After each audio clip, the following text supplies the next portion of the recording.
예수님이 직업이 있으셨어요. 예수님은 우리에게 당연히 구세주, 하나님의 아들, 영원한 우리의 주님이십니다. 그런데 예수님이 이 세상에 계시면서 태어나기 전부터 십자가에서 죽으시고 부활 승천하시고 지금도 성령으로 우리와 함께 하시는 모든 것들은 하나하나 다 일일이 예언되어 있던 것이고 정해진 것이었고 하나님 안에서는 운명적인 분이셨어요. 분초를 그냥 그때그때 일어나는 일처럼 살아내신 적이 한 번도 없는 그런 정해지신 그런 분이십니다. 그러니까 직업도 이유가 있었겠죠. 그 직업이어야 할 뜻이 있으셨겠죠. 하나님 안에는 하나님을 포함해서 우리 주님을 포함해서 우연은 없습니다. 그래서 성경에 예수님이 이런 말씀을 자주 하세요. 내가 이렇게 하는 것은 구약에 있는 하나님의 말씀을 응하게 하기 위함이다. 베드로가 예수님을 지키겠다고 말고의 귀를 잘랐어요. 그랬을 때 이렇게 하면 어떡하냐. 네가 이렇게 해버리면 성경이 응하겠느냐? 내가 와서 너희들을 위해서 희생해야 될 이 모든 일들을 방해하지 말라는 거예요. 그건 성경에 있는 그대로 가야 되기 때문에 그런 말씀을 하십니다. 예수님은 가난하게 사셨어요. 목수라는 것은 이스라엘 사람들한테 가장 가난한 직업입니다. 근데 그가 가난함은 고린도후서에 이렇게 말씀하십니다. 8장 9절에 우리 주 그리스도의 예수 그리스도의 은혜를 너희가 알거니와 부요하신 자로서 너희를 위하여 가난하게 되심은 그의 가난함을 인하여 너희로 부요케 하려 하심이라. 우리가 그분의 가난하게 되심을 통해서 우리는 가난할 수밖에 없다라는 어떤 상황, 운명적인 것, 실력, 조건, 배경 이런 것들을 다 해결해 주시는 일이 되게 하셨다는 거예요. 그게 정해진 그분의 운명이었다는 거예요. 십자가 위에서도 신 포도주를 입에 대려고 했어요. 왜냐하면 마취제 같은 거니까. 근데 그거를 거절하십니다. 왜? 성경에 이 고난은 그대로 내 몫이라고 정해진 일이야. 그래서 나는 이 고통을 감수하겠다 하시고 그걸 거절하시는 말씀이 요한복음에 나옵니다. 그분은 우연이 없으세요. 그런데 그분이 우연이 없다라는 말씀은 우리가 그리스도인 하나님의 은혜 가운데 사는 믿는 사람이 됐다는 것은 이제까지 멍하고 살아왔던 나에게 하나님을 만나는 그 순간부터 과거에 있는 일까지, 하나님을 몰랐던 그 과거의 일까지 우연이 아니었음을 하나님 말씀해 주십니다. 그래서 하나님을 만나면 과거가 해석이 달라져요. 언제 어디서 태어나서 어떻게 살았고 하는 그냥 사건들이 왜라는 하나님에 의해서 작정되었던 새로운 것들로 해석이 되게 되어 있습니다. 우리도 우연이 없습니다. 하나님 안에서. 모든 영역에서 분명한 목적을 이루시기 위한 삶을 사셨어요. 우리도 그렇다라고 말씀하십니다. 우리에게 하나님의 피조물로 살아가는 존재라는 것을 예수님은 가르쳐 주셨고요. 죄에서 벗어나서 하나님의 자녀로 사는 길이 되시고 진리 되시고 생명이 되시고 하나님의 부르심을 따라 사는 사명자로서의 삶이 어떠해야 되는지도 보여주셨고 영적 생활할 때 우리에게 원수가 있는 것도 알려주셨어요. 사람의 원수가 아니기 때문에 사람과 싸우지 말라고 하셨고 원수는 사랑하라고 하셨는데 진짜 원수, 우리가 싸워서 물리쳐서 이기고 그리고 해방받아야 될 그 원수와 싸워 승리하는 능력도 먼저 보여주셨고요. 우리가 실패하지 않고 우리 주님, 영광의 주님을 따르게 우리에게 본을 보여주신 분이십니다. 그렇다면 이 직업에는 무슨 뜻이 있었을까? 하나님께서 운명적으로 작정하신 그 아들 예수 그리스도에게 이 직업을 주셨어요. 우리에게 있는 직업의 의미는 어떤 뜻일까요? 직업이란 원래 자기의 생활을 해나갈 수 있는 조건이 되는 거죠. 먹어야 되고 입어야 되고 이 세상에서 살아갈 때 필요한 것들이 참 많이 있잖아요. 그거를 갖고 누려야 되고 그리고 그건 어느 정도 행복을 도와주는 행복해질 수 있는 어떤 조건의 정말 필수불가결한 그런 일이 되죠. 더군다나 가족을 부양해야 됩니다. 우리가 살아갈 때 꼭 필요한 영역이기도 합니다. 예수님이 이런 직업을 갖고 계셨어요. 예수님의 나는 선한 목자라라고 말씀하셨지만 직업을 목자라고 하시진 않습니다. 이 세상에 어떤 의사보다도 많은 사람을 완벽하게 고치고 수많은 기적을 일으킬 수 있는 능력의 그 치료자셨지만 직업이 의사라고 말하지도 않습니다. 고기를 못 잡는 베드로에게 다른 어부들에게도 고기 잡는 법을 신비한 방법으로 가르쳐 주셨어요. 근데 그분은 어부가 아니십니다. 직업이 아닙니다. 예수님이 말씀하실 때 굉장한 그 학자들과 그리고 배운 사람들도 놀랄 만큼 새로운 교훈이다. 그 말씀을 듣고 놀라기도 하고 변화된 사람도 있고 깨닫고 새로워진 그런 귀한 가르침을 주신 분이었지만 그분을 교사라고, 직업을 교사라고 말하지 않습니다. 의사 중에 의사요, 목자 중에 목자요, 어부 중에 어부고, 그리고 그 비유를 보면 자연에 있는 많은 얘기들을 쉽게 하셨어요. 농부, 씨 뿌리는 비유 같은 거. 근데 그 농부라고 우리 말하지 않습니다. 교사 중에 교사이신데 그분은 목수셨습니다. 언제부터 목수였는지는 잘 모르겠어요. 그렇지만 가업을 이어가는 목수입니다. 마리아의 아들 요셉, 아버지 요셉이 목수였거든요. 그러니까 아버지에게서 보고 배우면서 목수 일을 했고 그 아버지는 일찍 돌아가신 것 같고 그래서 그 가족을 부양하기 위해서 목수로 사셨습니다. 이 목수라고 할 때 원어는 텍톤이라는 말을 쓰는데 이 말은 굉장한 기술자라는 소리래요. 그러니까 예수님이 그냥 대충 가난한 집에서 가난한 직업을 가진 그런 분이 아니시라 일을 굉장히 잘 해내는 목수셨던 것 같아요. 근데 제가 참 하나님의 신비다라고 느끼는 것 중에 하나가 뭐냐면 지금 성지순례를 가면요. 말도 안 되는 이게 정말 사실일까 하는 거를 돈을 벌기 위해서 전부 그거를 유적지로 만들었어요. 여기 뭐 예수님이 쓰러지신 곳 거기가 헌금하는 자리를 만들어놨어. 많은 분들이 거기에서 헌금합니다. 예수님이 한 번 십자가 지고 쓰러지신 곳, 두 번째 쓰러지신 곳, 뭐 유적지가 굉장히 많아요. 신부님들이 이제 신부로 임명받는 그 날이 오잖아요. 그러면 옷을 입히고 그다음에 반지를 줘요. 그 반지는 투명한 크리스탈 같은 그 안이 들여다 보이는 그런 반지예요. 그 반지 안에는 가루가 들어있대요. 그게 뭐냐면 예수님이 십자가 지실 때 그 나무를 가른 거래요. 그런데 그 이제까지 신부님의 반지 안에 있는 가루를 다 모으면 십자가가 10수개가 나온다고 그래요. 예수님에 관한 거라면 우리는 길을 쓰고 소중하게 여기죠. 요즘에. 그런데 꽤 오랫동안 목수하셨는데 왜냐하면 30세까지면 아버지 따라서 이렇게 하다 보면 보통 10세, 15세? 뭐 16세에서부터 얼마든지 할 수 있잖아요. 그러면 꽤 오랫동안 목수 일을 했을 텐데 예수님이 만든 작품을 아무도 갖고 있질 않아. 여러분 찾으세요. 어마어마한 부자 되실 겁니다. 예수님이 만든 의자, 식탁. 관심들이 그렇게 없어요. 뭐 그건 가져서 뭐하나. 주님이 있으면 되지. 네, 여러분 이렇게 신령하신데 그 인디아나 존스에 보면 법궤를 찾아서 있잖아요. 영화로 만들어서 그렇지. 사실 지금 법궤 기다리고 있거든요. 이스라엘 사람들은 법궤 찾으려고 그래요. 왜냐하면 법궤가 예루살렘 성전에 놓여지는 그날 그 사람들은 구세주를 예수님으로 인정 안 하기 때문에 그때 구세주가 온다고 생각해요. 그래서 법궤를 기다리고 있어요. 예수님의 작품, 뭐 별거 다 했을 것 같아요.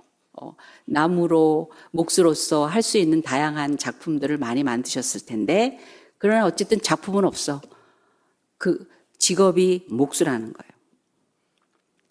사람들은 이걸 성경에서 굉장히 잘 기억하고 네가 무슨 구세주야. 네가 무슨 하나님의 아들이야. 우리가 그동안에 알아왔던 너는 고향 분들이 그러시잖아요. 너무 뻔해. 야, 너 착각도 그런 착각이 어디 있고 인정할 수가 없다는 거죠. 이 사람이 마리아의 아들 목수가 아니냐. 야고보 그 형제 이름이 야고보, 요한, 유다, 시몬, 누이들도 있어요. 그 딸들도 많이 났어요. 마리아가.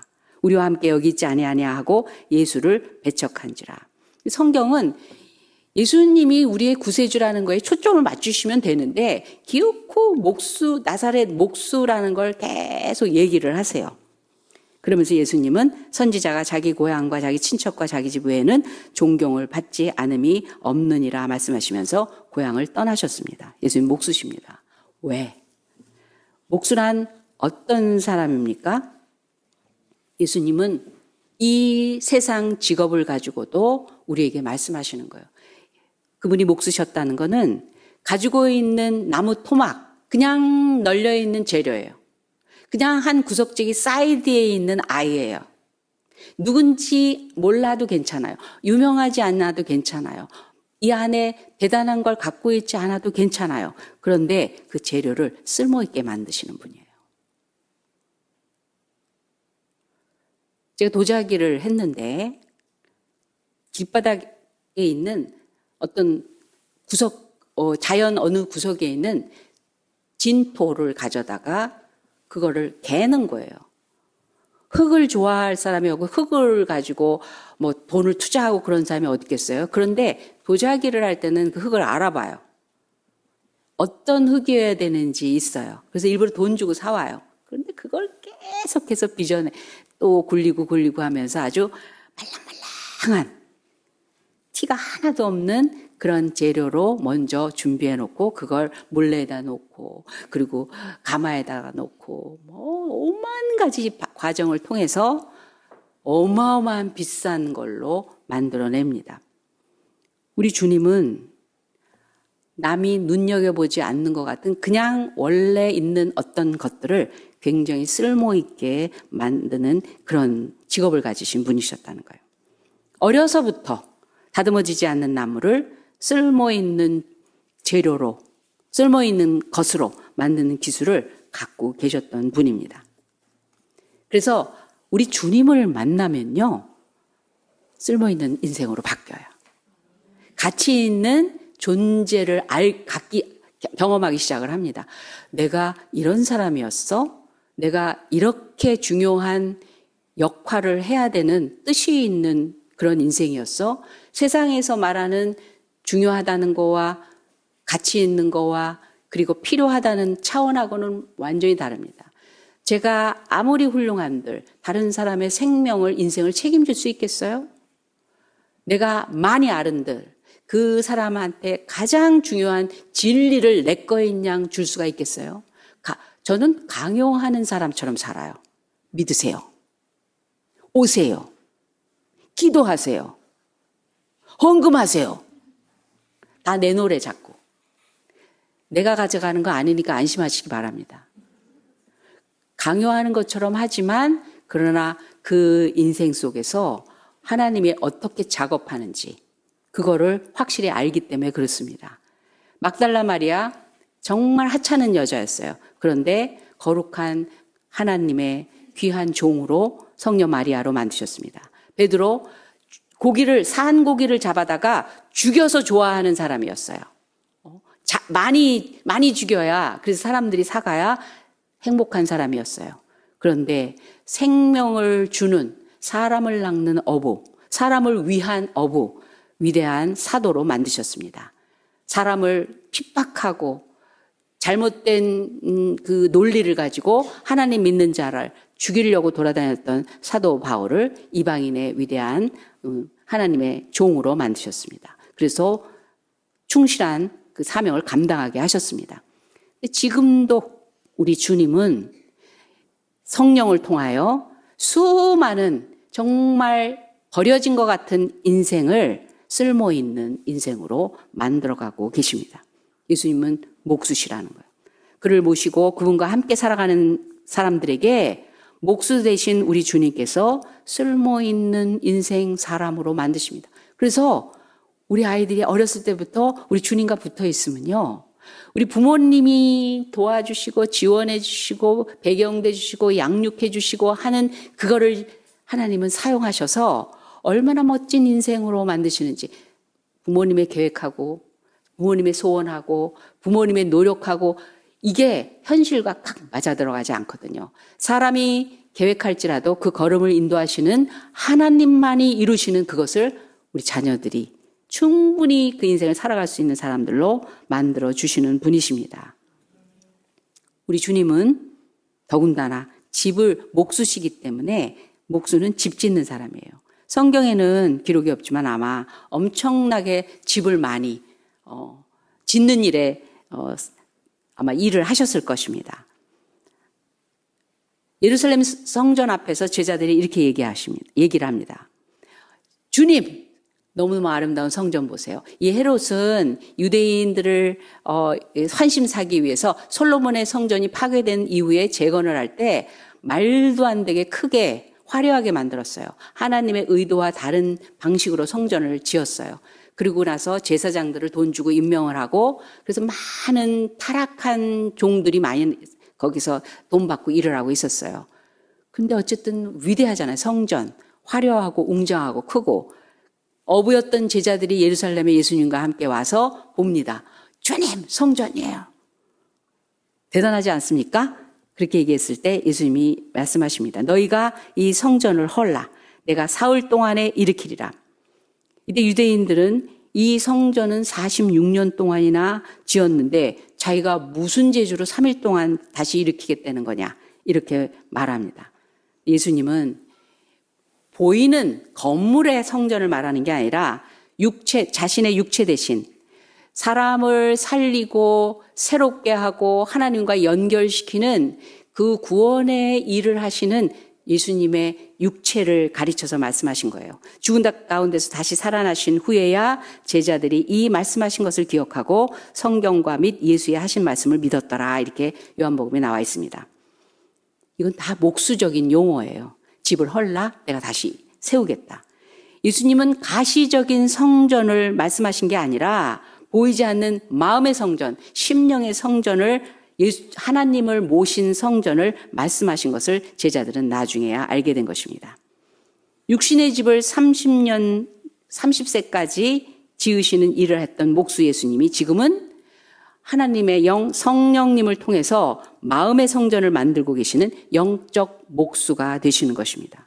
그리고 지금은요, 예수님이 지금 우리가 가야 할 영원한 하늘나라에서 우리 각자의 집을 짓고 계세요. 너희는 마음에 근심하지 말라. 하나님을 믿으니 또 나를 믿으라. 내 아버지 집에 거할 곳이 많도다. 그렇지 않으면 너에게 일렀으리라. 내가 너희를 위하여 처소를 예비하러 가노니 가서 너희를 위하여 처소를 예비하면 내가 다시 와서 너희를 내게로 영접하여 나 있는 곳에 너희도 있게 하리라. 우리 신두희 집사님이 그래서 집에 가셨어요. 문패에 있을 거예요. 신두희 집사. 거기는 사장이라는 단어가 없어요. 교수, 박사라는 단어가 없어요. 교회 직분이 거기 있을 것입니다. 그때는 보이는 집을 주셨던 목수 예수님이 지금은 우리가 장차 들어갈 천국집을 만들고 계십니다. 우리는 목수 주님이 지금 만들고 계신 집에서 영원히 살게 될 것입니다. 여러분들, 그 집이 어떤 집이기를 원하세요? 성경에 보니까 들어갈 때 불로 한번 공력을 시험해 본다고 그랬어요. 나무로 짓는 집, 풀로 짓는 집, 보석으로 짓는 집, 금과 은으로 짓는 집. 그래서 불로 이렇게 하면 풀은 후루룩 탄대. 여기서 허세로 다른 사람한테 보이기려고만 하는 그런 칭찬받기 위해서만 한 그런 일을 했다면 내가 사는 하늘나라의 집은 풀일 수 있어요. 나무일 수 있어요. 여기서 많이 받으면 가면 별 볼 일 없을 수 있어요. 여기서 못 받을수록 안 받을수록 거기는 빛나는 집이 될 겁니다. 그래서 어떤 권사님이 그러셨어요. 권사님 너무너무 감사해요. 누가 그렇게 얘기를 하니까 말하지 마세요. 칭찬하지 마세요. 지금 지붕 날아가고 있어요. 문고리 띄지고 있어요 지금. 예, 칭찬이 나쁜 건 아닌데 우리의 궁극적인 목표는 어느 집이냐. 여러분 분양받으니까 좋죠. 내 집이라고 하니까 좋죠. 아니 내 집이라는 게 뭐가 그렇게 중요해요. 우리나라 그 개인적인 신상 이렇게 체크할 때 보면 자가, 전세, 월세, 이거 너무 비인격적이지 않아요? 여러분 자가십니까? 유연희 집사님 자가예요? 뭘 아냐, 자가지. 내가 살면 자가지. 그걸 뭐 또 아니라고 구태여 그래. 내가 살면 자가요. 가끔 이 집 살까 저 집 살까 옮겨가는 것 뿐이지 다 자가야. 우리 옆 사람한테 나 자가요 이렇게 하세요. 자가용은 따로 없어요. 내가 타면 자가용이야. 그리고 자가용이 얼마나 많은지 몰라. 운전수도 각각 바꿔. 이 사람 운전하는 차 타면 내가 가지고 있는 차 운전하지. 큰 차. 아우 정말 우리 이가일 사님이 큰 차니까 얼마나 편할 때 짐도 자주 그거 사용하면서 짐도 잘 옮겨지고요. 많아 우리는. 내 차가 많아. 우리 옆 사람한테 차도 많아요. 이렇게 얘기하세요. 운전수까지 딸려 있어요. 옮겨 타기만 하면 돼요. 옮겨 타기만 하면 돼요. 진짜 집은 하늘나라에 있는 거예요. 그런데 가서 보니까 뭐 다 형태는 가지고 있는 것 같은데 창문이 없어. 그럼 좀 그렇잖아요. 지붕이 짓다 말았어. 좀 그렇잖아요. 사면이 벽이어야 되는데 삼면만 벽이야. 아직 한쪽 벽이 안 세워졌어. 기둥만 세워져 있어. 아니잖아요. 집을 잘 지어야 돼요. 그 집을 지금 툭툭툭툭 하시면서 지어주시는데 우리의 공력과 함께 하는 거예요. 우리 주님, 목수 되신 주님께서 지금 우리에게 천국의 집을 만들어주고 계십니다. 영원히 살 집을 만들어주고 계십니다. 마지막으로 가장 중요한 거. 이분은 목수라는 그 직업을 통해서 목수는 뭐 하죠? 나무, 톱, 망치, 대패, 나무를 다뤄요. 나무를 다뤄요. 우리 주님은 나무에 달리올 걸 아셨어요. 왜? 구약에 예언이 돼 있어요. 나무에 달리는 자마다 저주받은 자다. 우리를 위해서 대신 저주받으시는 분이에요. 우리가 가질 저주와 그 허물로 인한 모든 죄의 권세를 우리에게를 우리가 이기는 승리를 주시기 위해서 대신 감당하시는, 몫을 감당하시는 거예요. 대가를 치러주시는 거예요. 나무를 볼 때마다 무슨 생각하셨을까요? 내가 어떻게 될 거를 상기시키는 나무. 피해야 되지 않아요? 그 직업은 다시 갖고 싶지 않지 않으세요? 누구라면? 나라면, 난 지긋지긋해. 한참 그 일하고 나니까 너무너무 지긋지긋해. 다시는 그거 보고 싶지 않아. 그런 일들이 얼마나 많아요. 돈을 100만금을 준다 그래도 나 그거 끔찍해. 싫어. 이런 일들이 있을 수 있어요. 왜? 너무 고생스럽고 너무 상처받았고 너무 아프고 그러다 보니까 돈이고 뭐고 싫어. 이럴 수 있는 일들이 있어요. 근데 우리 주님은 톱으로 그 나무를 자르면서 십자가에 달릴 자기를 생각 안 하실 수가 없는 거예요. 그렇게 잘린 나무가 이제 어딘가에 서 있을 거거든요. 우리 주님을 기다리며. 못을 박으면서 뭔가를 만드시면서 그 못이 어디에 박힐 못이라는 걸 알아세요. 녹슨 3개의 못이 팔과 다리에, 발에 박힐 거를 아세요. 그걸 사용을 하세요. 예수님은 늘 망치를 사용하셨어요. 망치로 목을 박는 소리를 들으십니다. 그 소리가 언제 들릴 거를 아세요. 어떻게 들릴 것을 아세요. 예수님은 돌에 맞아 운명하신 분이 아니십니다. 굶어서 돌아가신 분도 아니에요. 일생 못을 박으며 사셨던 주님, 그분이 못에 박혀서 죽으셨어요. 나무에서 시작된 그의 생애가 나무에서 끝내셨습니다. 피하시지 않았어요. 외면하시지 않았어요. 다른 걸로 대체하려고 하시지 않았어요. 그냥 극복해서 모른 척 하려고 하시지 않았어요. 그대로 고스란히 감당하셨어요. 우리가 직업을 가졌는데 그 직업으로 지금 뭘 하고 있죠? 돈을 벌어서 내 생활을 잘 책임지고 있는 것도 훌륭한 일이에요. 그것도 열심히 하면서 애쓰고 수고한 일이에요. 잘 하셨어요. 그런데 어떤 분은 의사가 되기 위해서 그렇게 오랜 동안 공부하고 잠 못 자고 집에서 지원해주고 그렇게 사시면서 이제 좀 살 만큼 어느 정도 자기 자리를 자리매김했는데 모든 걸 갑자기 포기하고 아이들까지 끌고 오지에 들어가는 분들이 계세요. 그들에게 새 생명을 주기 위해서. 그들은 전혀 바라지도 않고 환영도 안 하지만 내가 내 돈 가지고 내 기술 가지고 내 시간 가지고 내 땀을 알아주지 않는 곳으로 일부러 들어가시는 분이 있어요. 제가 미국으로 유학을 갈 때 우리가 다 믿게 됐어요. 우리 가정이 다 믿게 됐어요. 그 핍박하던 형부도 믿게 됐어요. 큰 형부는 사업하셨고 둘째 형부는 치과 의사였었어요. 그런데 신앙생활을 막 오늘 성가대 찬양처럼 으쌰으쌰 하면서 하고 있을 때 갔어요. 근데 들려오는 소식으로는 주말이 되면 천안에 공장을 가지고 계셨는데 우리 큰 형부가 공장에 있는 그 직원들을 위해서 작은 형부가 이 일을 이렇게 봐주러 가신다는 거예요. 같이 이렇게 모여가지고 가족들은 뭐 밥을 준비를 하고 얼마나 뿌듯하고 감사한지. 그러면 그럼 하나님 얼마나 기뻐하셔. 그래서 그냥 승승장구하며 하나님께서 축복하셨더라. 우린 그런 시나리오를 예상하고 바라는 그 목적 때문에 하는 게 아니에요. 그 공장 망했다요. 근데 상관없어. 상황이 안 좋아서 그만뒀어요. 다른 거 하는 거예요. 그렇지만 그 나무는 여전히 내가 매일매일 접해야 되는 나무인 거예요. 내가 가야 할 길인 거예요. 우리 주님이 목적을 이루시기 위해서 그 고난을 피하지도 않고 다른 걸로 대체하지도 않고 얼마나 싫으셨으면 이 잔이 내게서 떠나게 바란다고 기도하셨었어요. 그런데 아버지의 뜻대로 되기를 원하나이다. 내가 충분히 내 걸로 누릴 수 있고 자격 있고 누가 뭐라고도 하지 않지만 내게 있는 직업이 누군가를 위해서 하나님의 마음을 시원케 해드리기 위해서 주님이 아직 남겨놓은 그 고난의 그 조각들을 위해서 내가 기꺼이 하겠습니다. 이게 우리가 갖고 있는 직업의 의미인 거예요.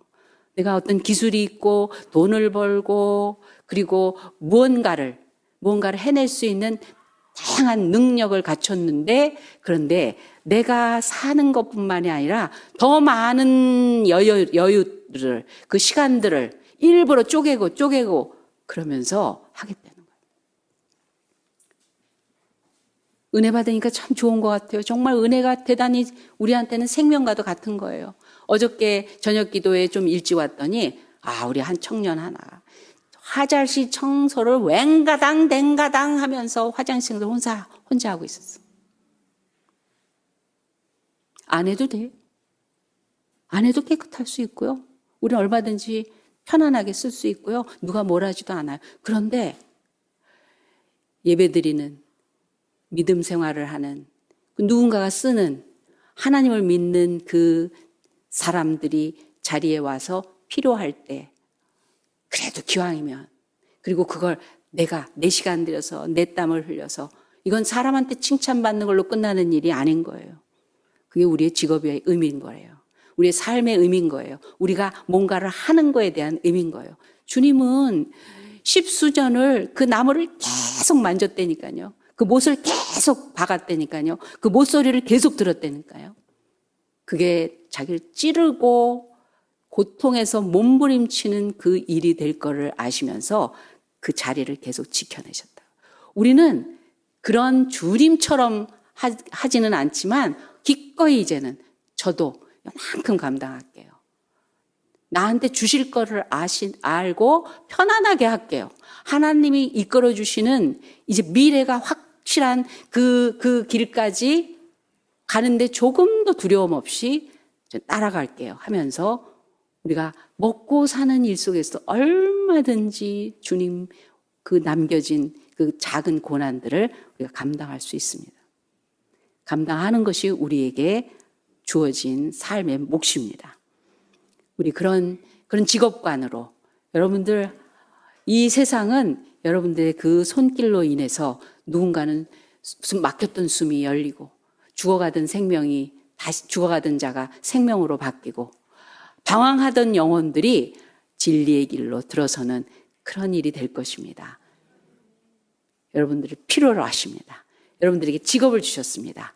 여러분들의 일이 하나님 나라에는 주님이 이루신 일들을 같이 동참하는 축복의 길이 되시기를 예수님의 이름으로 축원합니다. 기도하겠습니다. 하나님 아버지 너무나 감사합니다. 할 일을 주시고 하게 하시고 그것이 어떠한 일일지라도 하나님께서 그 일에 주관자가 되주셔서 살리는 일, 복된 길, 그리고 회복시키는 일, 치료하는 일, 새로운 삶을 살 수 있도록 길을 열어주시는 그 일에 재료로 사용하여 주시옵소서.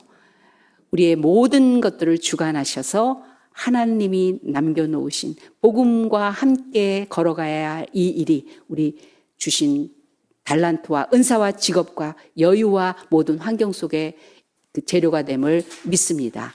드립니다. 받아 주시옵소서. 감사합니다. 예수님의 이름으로 기도합니다. 아멘. 지금은 우리 구주 예수 그리스도의 은혜와 살아계신 하나님 아버지의 극진하신 사랑 많으심과 성령 하나님의 감화감동 역사하시고 우리의 삶을 사용하시기를 원하시는 그 하나님의 은혜가 오늘 예수님의 그 직업 속에서 우리에게 주신 사명의 길을 가고자 깨닫고 실천하기로 작정한 새롬교회 성도들과 오늘 예배하는 자의 그 삶 위에 그 가정과 하는 모든 일 위에 지금부터 영혼까지 함께 하실지어다. 아멘.